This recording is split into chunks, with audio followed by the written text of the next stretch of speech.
Welcome to the American Dream in the Eyes of Immigrants podcast.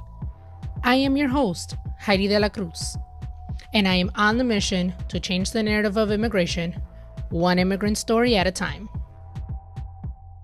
Andrea, thank you so much for being on the American Dream in the Eyes of Immigrants to share your story. I am so excited for today's because, I feel like I've known you, but this is the first time we're seeing each other in person. That's correct. That's right. And it's crazy how we connected on Instagram and we just immediately clicked. Yeah. I thought you were my lost sister. Yes, I remember that. Oh my gosh. I'm like, I don't know. I'm always looking for her. So You're going to find her. We'll see. But she doesn't have my last name. That's the thing, though. Oh, yeah. So, backstory. So me and Andrea connected on Instagram. And then she messaged me, or I messaged you. I don't even remember. But then you were like, I have a lost sister, and I'm trying to find her. Where are you from? Because we have the same last name, Andrea De La Cruz and Heidy De La Cruz. And I'm like, no, my last name is my married last name. Right. Yeah. So it was funny, but you are gonna find her. But it was meant to be. It was meant for us to connect anyway. So that's good. Yes, it is. So I'm so glad you're here. I'm so excited. So let's get started with you introducing yourself to the audience. Okay. And then let's get started right from your childhood. How was it growing up for you? Oh, my God. So Andrea De La Cruz, you already introduced me. I am a mom of 3. I have an adult child. He's 23, recently graduated college. And then I have a 14-year-old. He's in 9th grade. And then I have my 9-year-old who's in 4th grade. And then my husband. So it's the A team because we all. So you are the only female in my house, yeah. Yeah. Wow. Yeah, it can be, both. It depends where you take it, but I'm happy because they're my boys are really good boys, and my husband is a really good husband, so I can't complain. Boy mom. Yeah. Aww. Boy mom. So so that's about we are the A team because all of our names start with an A. Okay. So we are the A team. That's one thing that I always say about me. And I don't know what else. What do you do? Say. You are a? Oh, so I am a wedding photographer based here in Orlando, Florida. I also have my real estate license, but, mainly photography is my main source of income. Okay, cool. And I just saw that you're recently doing photography for real estate? Yes. Okay. So because I have the license and I've had the license since 2006. It's been a long time that I've been in the business, whether it's as a sales agent or behind the scenes as an office manager, but I've always been involved in real estate. And I have my camera. Yeah. I have the skill set. So why not do it? So I have a lot of friends that do reach out to me for that. I don't advertise it as much because I enjoy more the people. Yeah. But yeah. Oh, okay, cool. And so where did you grow up? Oh, that is a very interesting question. I was born in Puerto Rico, and both of my parents are from the Dominican Republic. And so when I was 2, my mom went back to Dominican Republic. And so I grew up there with my grandparents on my mom's side. However, my dad stayed in Puerto Rico. And so I was back and forth all the time. The islands. Yes. Yeah. So my dad is like summers. I would go to Puerto Rico and visit my dad. But mainly I grew up in Dominican Republic and then in between because it's like, I don't even know how to explain it, but it's like, let's say when I was going to 6th grade, my dad wanted me to come to Puerto Rico and study. And, he wanted to establish me in Puerto Rico. And every time he tried, he really failed. So that's why it was like between the 2 islands. Okay. Yeah. And then how old were you when you moved to the United States? I was 14 going on 15. Yeah. Okay. And then you moved with your dad or your mom? No. No? No. So I always lived with my grandparents, right? Okay. So in the Dominican Republic, I grew up with my maternal grandparents. And then in Puerto Rico, I would go and visit my dad. My dad was there. When I finished 8th grade in Puerto Rico, in Dominican Republic, my grandmother, it was hard for her because since I was a U.S. citizen, quote unquote, it was hard for her to find like a high school for me that wouldn't break her bank. Her bank. And so I think my grandmother passed, right? So I don't want to speak for her, but I know that when the decision came for her what was best for me, there were other people involved in the decision for her to say, yeah, that would be the best thing for her. And then so she sent me to New York to live with my aunt, who is, you know how Dominicans, my aunt, she's actually my grandmother's niece. Okay. But, you know, the older side, so it's my aunt as a respect. So technically she's my second cousin, but she lived in New York with her 2 daughters and her husband. And that's who I went to live with when I was 14. So, backstory. Okay. When I said there were people involved in the decision, because my aunt's husband went to the Dominican Republic like in January of 1990.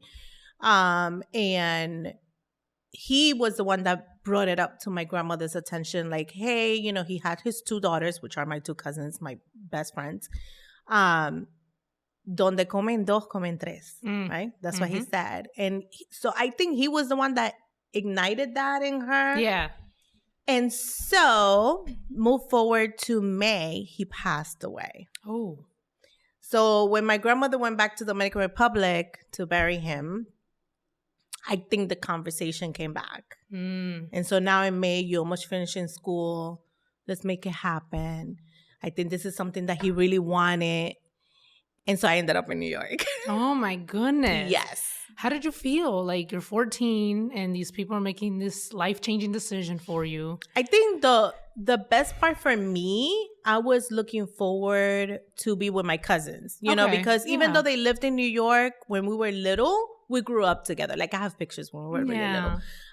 So I grew up with them, and I remember the separation when they had to move to New York, and I felt like, oh, they went to another country and I got stuck here. Yeah. And then when it was actually happening, I couldn't believe that I was going to go live where they lived. So I was excited. A part of me was very excited that I was going to be with them. Yeah. But I had no idea what was, you know, how the dynamic was going to be. And I think when you're that age, you just looking forward to the greatest things. You're not thinking about anything negative or, you know, so that's how that happened. That's how I ended up in New York at the age of 14. So I did 9th grade. When I got there, it was to start 9th grade. Oh, start high school. And so you lived in New York. Did you ever go back, or it was just New York and then you just lived here since then? No. So I did 9th and 10th in New York, and then my dad. Your dad. Yeah.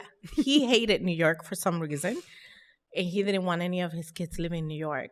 And now all his daughters live there, basically. But he came back, and he didn't want me living in New York. And it's one of those things that as a father, it's like whatever he said would go, even if it didn't make sense, right? Yeah. So he made his argument, and my aunt, you know, she couldn't say, oh, no, she's staying here. So I had to go back. And so I ended up going back to Puerto Rico. And in Puerto Rico, I did 11 and 12. Okay. So you finished high school in Puerto Rico. I finished high school in Puerto Rico. How do you feel that back and forth affected you? So I think it gave me the strength. Like, I don't want to say, because I know you're recording, adversity, like, because it was bad. For me to leave New York to go back to Puerto Rico, which I didn't want to, that was bad. Okay, yeah. But I had no saying because I'm with my aunt. You know, I couldn't say, no, I'm not going. So I had to do whatever my dad wanted. Yeah. And going back to Dominican Republic was not like an option at that time. Yeah. So, okay, so I had to go back to Puerto Rico, even though that's not what I wanted, but I had to do it. So when I graduated, when I was about to graduate high school, because I graduated, I went to my graduation, but I never went to my prom, if that makes sense. I got into an argument with my dad over a lot of things that were going on when I was living with him, because I was never happy. And I would have rather go back to Dominican Republic, since if I couldn't go back to New York, I'd rather go back to Dominican Republic and just live there. I knew that I just didn't want to live in Puerto Rico with my dad. Yeah. So that's how that happened. And so I went to my graduation, and right after my graduation, I got into an argument with my dad about prom. Because he wouldn't buy me a dress. He wouldn't do the things that we want to do for prom. Yes. So I think at that moment, I'm 17 and I'm like, I got the courage to speak up, and, I called my grandparents in the Dominican Republic and I said, I don't want to be here. Like, wow. I did everything that I could to have great, grades, and I'm not getting what I need. So I ended up back in Dominican Republic. Yep. I ended up back in Dominican Republic right after my graduation from high school. But that was only for a few months, because then I went back to New York.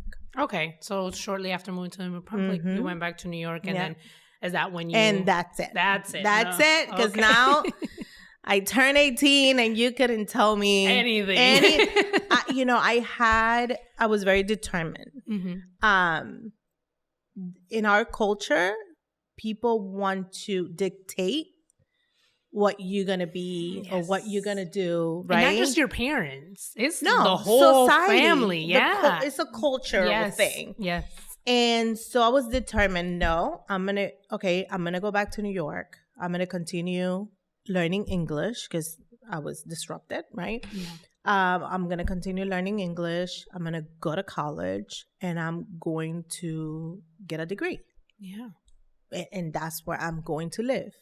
But that was my determination. Like, no more back and forth, because now I have to dictate what's going to happen. Like, my dad cannot say you're coming to Puerto Rico or nothing like that. So I had the opportunity to go back to New York, and there I think I lived in 3-4 different places before I was able to get my own place and have my own job, and but I was able to finish my education, college, and all that. So that's where it stopped. What did you study? So first I got an associate's degree, because obviously if coming back to New York, still had to learn the language, still trying to figure out.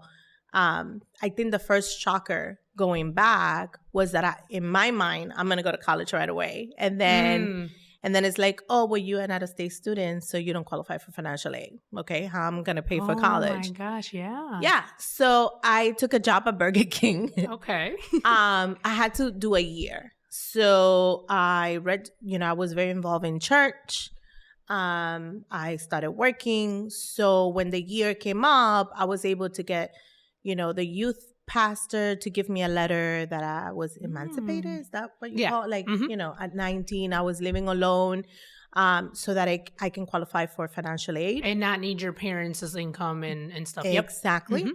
So then that's when I was able to start college. Okay. And so I have an associate's degree in hospitality management, because back then, I wanted to study hospitality because I wanted to travel the world.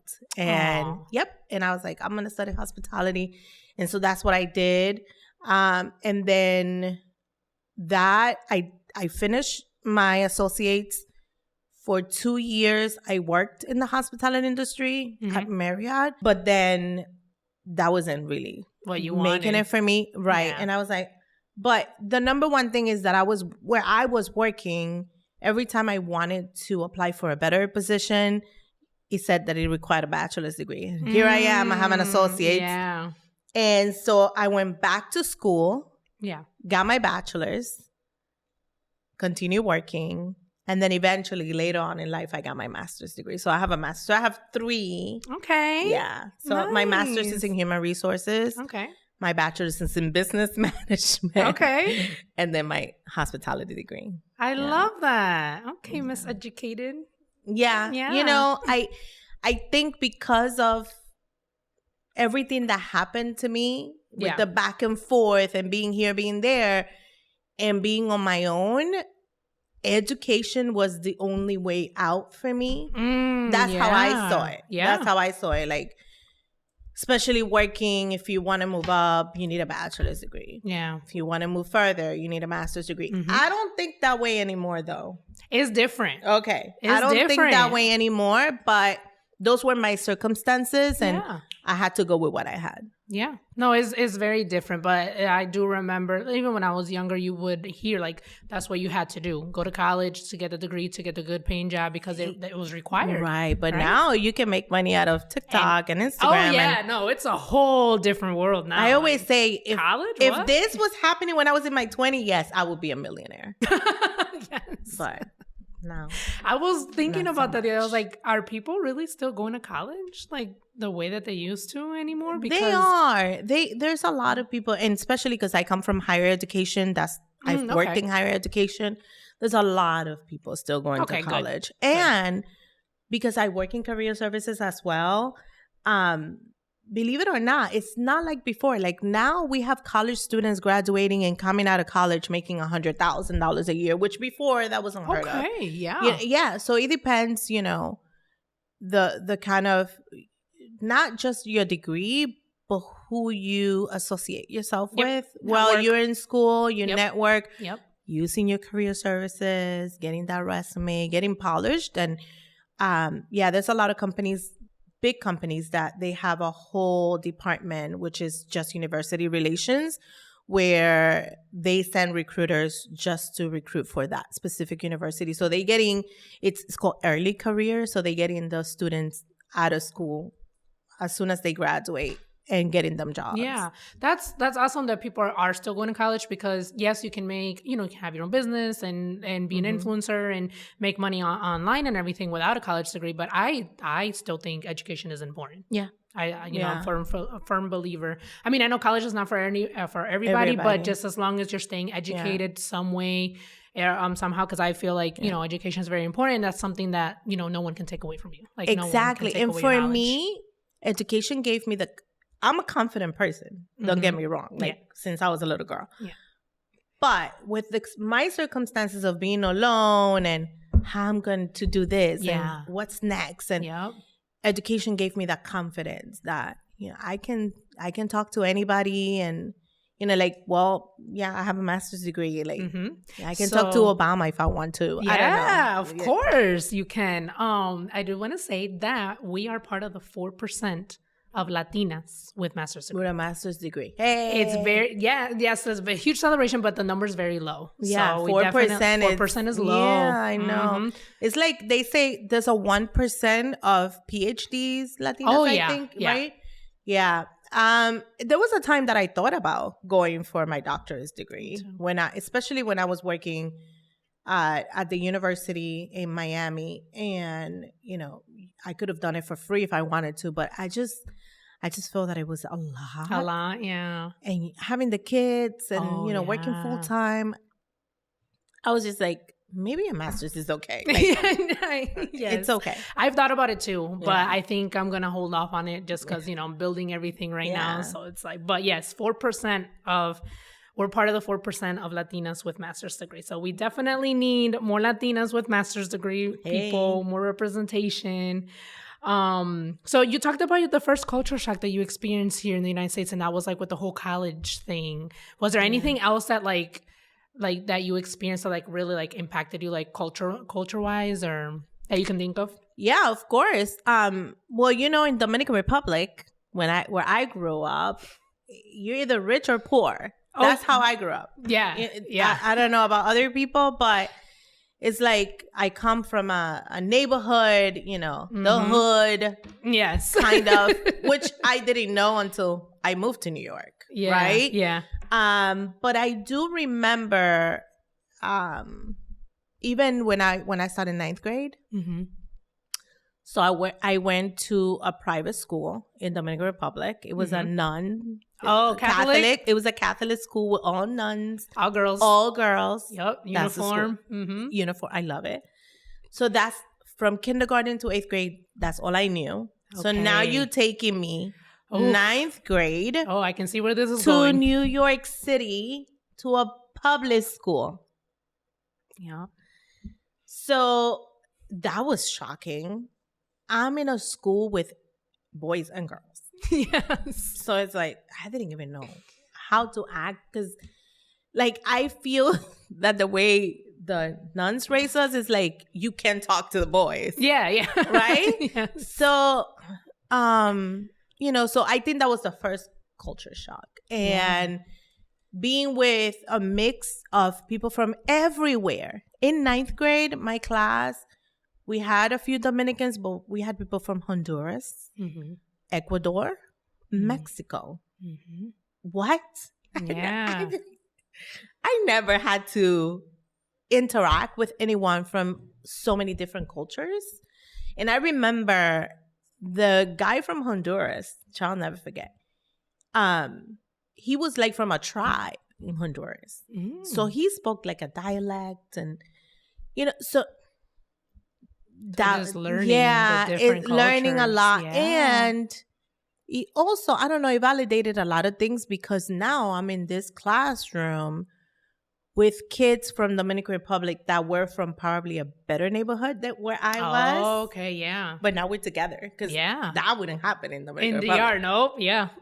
That wouldn't happen. Like, if you go to this colegio or, you got to have money if you're in this area. It's people with money. If you, so it almost made me feel like that's when I learned, like, we all the same. Yeah. We all have something in common. Like, I don't know. It was a good thing getting to New York in 9th grade and seeing all the different people that I had to go to school with. Yeah. Another culture shock was that the school that I went to had divisions. Like we had 9A, 9B, and 9C. 9C. Okay, how many students were in the school? A lot. It was a middle school because when I got there, 9th grade was still middle, and then 10th grade you start high school. Oh wow! But I'm old. No, stop it. Because I don't think that exists anymore.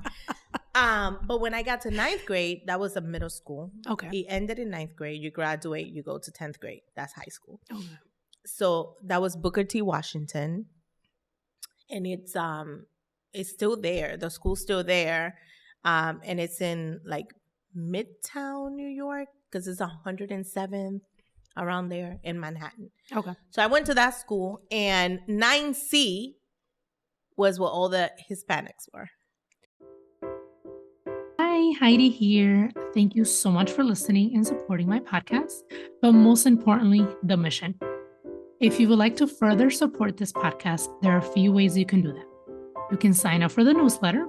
You'll receive the episodes straight to your inbox every time they drop. The link is in the show notes and the show description. You can subscribe to the podcast YouTube channel. And lastly, you can donate money. That link is also in the show notes and show description. If you would like to sponsor an episode or promote your business on this show, send me an email at Heidy@HeidyDelacruz.com. Thank you and enjoy the rest of the episode. Okay, so how did they divide these? Like, was it by race or ethnicity? Like, no, I think it was by, if you didn't know much English and you needed ESL classes, you were in 9C. Okay. And then you were in B and A, it was like a lot of native, I'm not saying Native Americans, but yes, the people that were born here and that understood the language a little bit more. That was, and so I wasn't used to that. Yeah. It was like, but that's a lot. 9A, 9B, 9A. Wow. Yeah. That's how it was. And it was 7A, 7B, A, B, A, wow. C. It was, that's how it was. And then I went to high school, my 10th grade. I did it at Fashion Institute. And that was like, I had already, 1 year, I had already started getting comfortable. And here comes my dad and takes me out. Yeah. Yeah. So. Oh my goodness. Well, I know. Wow. What a lot of back and forth. What a life you have lived, ma'am. Yes. Man. So, okay. So you said a little bit of the different things that you've done, real estate, higher education, you have your photography business. So how did your photography business get started? It goes way back when I was a little girl. My mom actually owned a camera. She used to take a lot of pictures, and she worked at a place in Dominican Republic where they used to develop the films. Okay. Yes, I remember that. Yep. And what was it? I don't remember the name, but it was that company. And so my mom went there, and she would bring me to work with her on Saturdays. Okay. And so I would see the photographers come in with their films.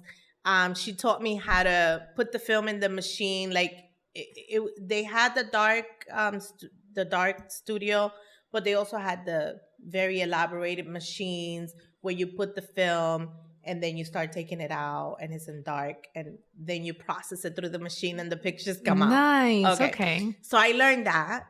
And then she had a lot of friends that were photographers as well. And so one of them impacted me the most because he was like a celebrity photographer in the Dominican Republic.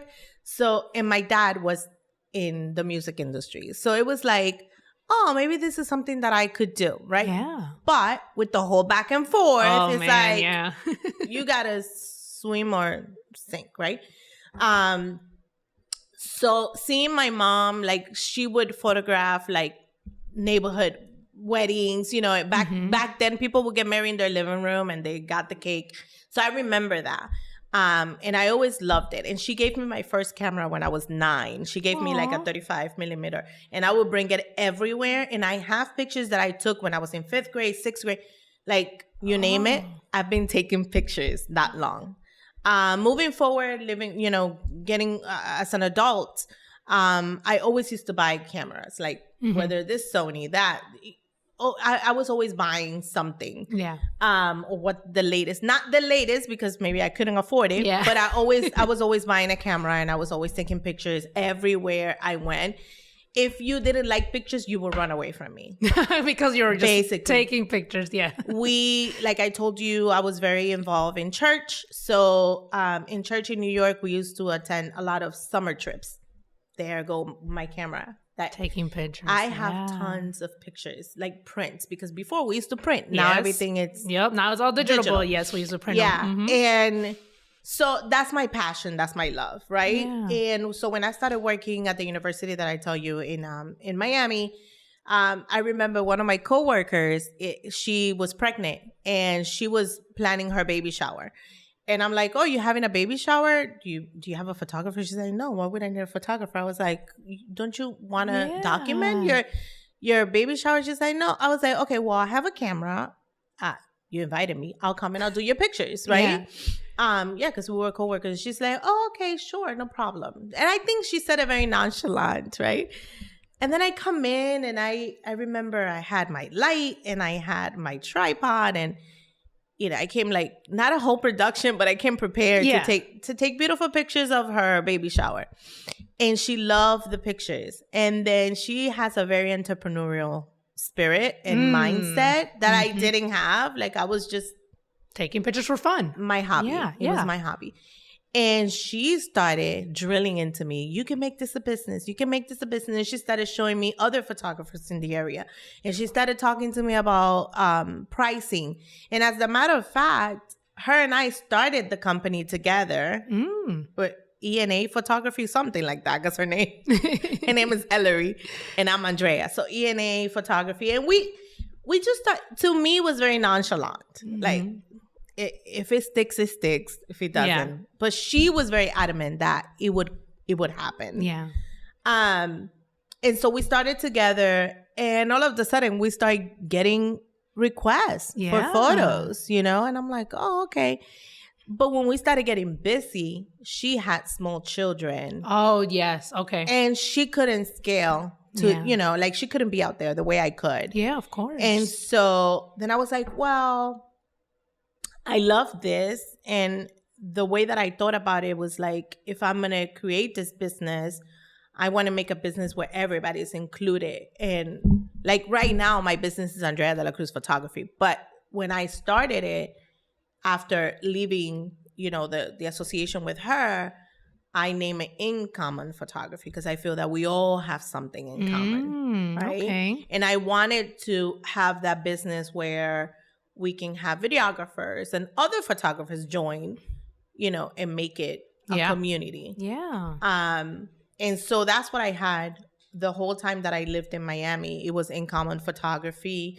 And that's how that came about. When I moved to Orlando, I changed the name to Andrea De La Cruz Photography. I don't know. It's just... I love that backstory. Like, but that's how it happened. Yeah, how it just started from when you were younger. Yeah. Like little. Oh, yeah. Yeah, I love and I have that. it on my website. Like, I never forget my mom giving me that camera, and it was like dangerous because I was always taking pictures, and then it was easy because I would give her the film, and she would develop it for me. Yeah, right and there. The beauty of it is that I still have those pictures. Wow. I still have pictures of the girls in the uniform, girls making the line. I would take pictures. Like, they had to take the camera. I mean, you had the vision, like, oh, this is a nice picture, So, always. Yeah, that's amazing. So what kind of photography do you do now? So my niche is intimate weddings. Okay. So weddings that it's not more than 60 guests, nothing elaborated. When I say elaborated with guests, like, I like intimate weddings. And then I do lifestyle photography and branding. So lifestyle and branding. And I do a little bit of real estate because, as I mentioned before, I have the license. But my niche is intimate weddings. Intimate weddings. Nice. That's amazing. I love that. And I want to ask this final question. Okay. I've been loving this conversation. So good to know you more and your story. You have an amazing story. You have an amazing, we need to talk. Well, we talked about you writing. The book? Yeah, so getting it. Yeah, yes. But you missed that at the beginning because that's how we actually started talking. Oh, yes. You're right. Yes. Dominican writers, they posted something on Instagram about essays. Yeah. And I was like, oh, I wish I knew how to write or I wish I had a better writing. And then you reached out and you said I could help you. And that's the first time that you and I talked. That's what it was. Yep, you're right. Because I would love someday to have a book. Yeah. Because my story goes a long way. Of course. There's so much in between all the back and forth that I had. What happened in between that? Yeah. That's the juice. Yeah. I gotcha. Definitely. You got to get that book written because you have an incredible story. But what I want to know is what the American dream means to you. I don't know how to answer that question because I've been through so much and I haven't reached that. Right? You feel like you haven't reached your American dream? No. Okay. No. I mean, we're very hard on ourselves, right? Yep. Yes, right? we are. We're very hard on ourselves. And I think my cousins, I've had them in the past tell me, oh my God, you've accomplished so much. I got my master's degree. Like, I could have done anything else, right? Because I didn't have the support that most people have. Like, I see it like my son. My son is 23. He's always lived with me. He's always had my support and his dad's support. Yeah. Always. So when he was like lost and no, this is what you should do, you have support. I didn't have that most of the time. So yes, I think the reason why I don't think because when I decided to go for my master's, I'm thinking that's going to elevate me when it comes to my career. But it hasn't happened, whether it was the pandemic that deviated that. I don't know what it is, but, for what I hear, other people talking about the American dream, right? These success stories, people that come here and started from nothing and now so if that's the American dream, no, I'm not there, right? Also, I don't think I had an American dream because it was not my decision to come here. That's different, yeah. I always feel often, I'm not going to say always, I often feel that had I stayed in the Dominican Republic, maybe I would have done the things that I wanted to do. Maybe, right? Okay. I can think that way. Why? Because in the Dominican Republic, we had the connections. We had the community. We had, my cousin, this, that, my grandmother knew everybody and their mother. And I feel that those things when I was a little girl that I wanted to do were taken from me when that decision was made. For you, yeah. And the whole back and forth with my dad, like they were not thinking about me, what I wanted to do. And the reason why I tell you this is because as a little girl growing up in the Dominican Republic, I always thought that I was going to be in the entertainment industry, whether it was going to be radio, TV, acting. That's my jam. That's my thing. And now I say with everything that's going on with TikTok and Instagram, I'm like, wow, like I look back and I'm like, and then sometimes I'm like, but my time passed. No. But that's how I feel. Okay. And so, the American dream means different things for different people, depending where they come from. Yep. And so, I don't know, but that's my answer. That's fine. Don't feel bad about that. That is perfectly fine because, they have put this like the American, like you said, like the American dream, like starting from nothing, doing a business and everything. But not everybody has that American dream. Not everybody wants a business. Not everybody is made to be an entrepreneur. But even if you want it, how feasible it is. It's really hard for somebody to get to those points. Yes, it's not everybody. And then it's about opportunities, right? Yeah. So who's giving you that opportunity? And I think a lot of times we have to find our own opportunities, and make our own opportunities. Yeah. And so that's why. And so for me now, I'm all about my kids and like what they want to do. And I'm there for them. 110%. So that they can make their dreams a reality. Because I wasn't able to fulfill, and let me tell you, so I don't want to say that I haven't been able to fulfill them because I'm in my 40s. I'm not, You're talking anything like you're can old. happen. No, but that's what I'm saying. I don't want to think that it hasn't happened, and I'll tell you why. Okay. So, do you know, Honey? Humans of New York? No, you haven't. Wait, I think I came across the guy from Facebook that he interviews people and then he puts them on Facebook. Oh no. Okay, it was a different person that I was thinking of. No. So Humans of New York, I've been reading for a while about him and all his stories, and he has different stories. And there's a specific story that stood up with me because he met this lady that was 76, I believe.